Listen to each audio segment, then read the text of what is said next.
warahmatullahi wabarakatuh. Perkenalkan, nama saya Mitra Audea dengan NIM belakang 016.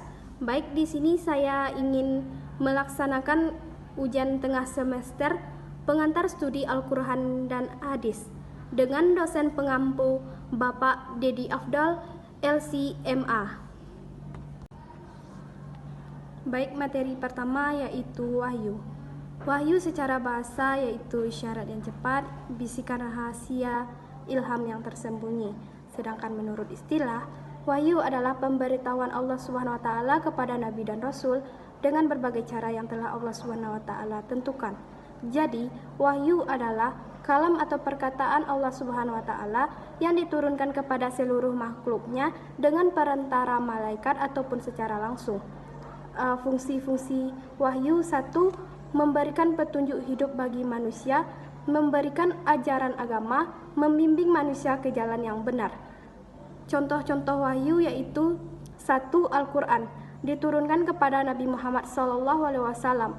2. Injil, Taurat, dan Zabur diturunkan kepada nabi-nabi sebelumnya. Ciri-ciri wahyu: 1. Bersifat pasti dan benar, disampaikan dengan cara yang khusus. Materi kedua yaitu Al-Quran dan Hadis. Al-Quran adalah firman Allah yang merupakan bacaan mulia yang diturunkan kepada Nabi Muhammad SAW sebagai pedoman hidup manusia dan dijaga keasliannya hingga akhir zaman.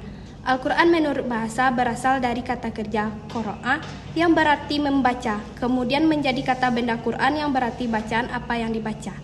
Menurut terminologi, Al-Quran merupakan istilah kalam Allah Subhanahu wa Ta'ala yang bernilai mukjizat diturunkan kepada Nabi Muhammad SAW melalui malaikat Jibril, ditulis dalam mazhab dan diriwayatkan secara mutawatir, dan membacanya bernilai ibadah. Kemudian tafsir. Tafsir adalah penjelasan untuk memahami makna terkandung dalam Al-Quran. Tafsir menurut bahasa dari kata fasara yurasiru yang berarti menjelaskan atau menerangkan, atau al-iddah wal tabyin, menyikap atau membuka sesuatu yang tertutup atau sulit dipahami agar menjadi jelas.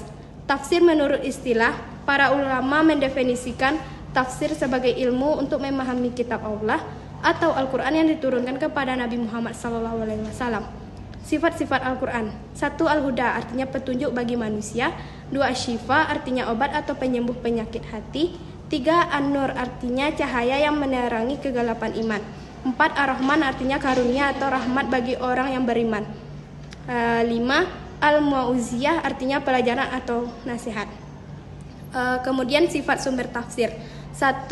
Tafsir al-maksurat bersifat riwayat penafsirannya bersumber dari ayat Al-Quran, lain hadis pendapat sahabat. 2. Tafsir bersifat ijtihad, menggunakan penalaran akal yang sehat dan kaidah bahasa Arab. 3. Tafsir al-isyirah bersifat isyarat, mengungkap makna tersirat atau batin yang ditangkap oleh hati orang-orang saleh melalui inspirasi ilahi. Yang ketiga yaitu Nuzulul Quran.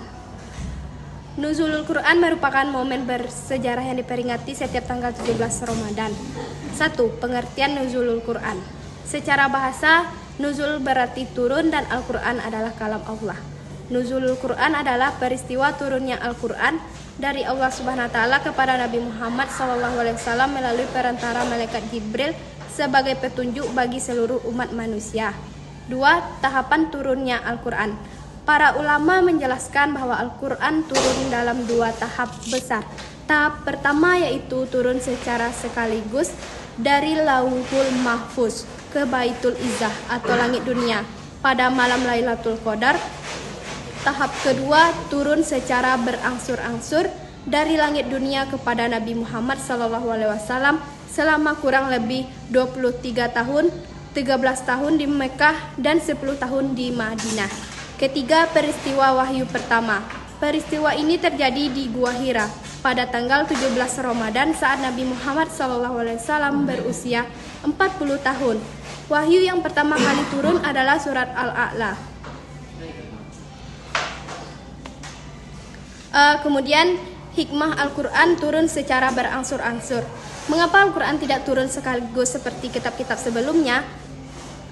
Alasannya itu meneguhkan hati Nabi Muhammad SAW dalam menghadapi tantangan dakwah. Kedua, memudahkan penghafalan dan pemahaman bagi para sahabat. Ketiga, menjawab persoalan secara konstekstual. di mana ayat turun sebagai solusi atas kejadian atau pertanyaan tertentu atau asbabun nuzul.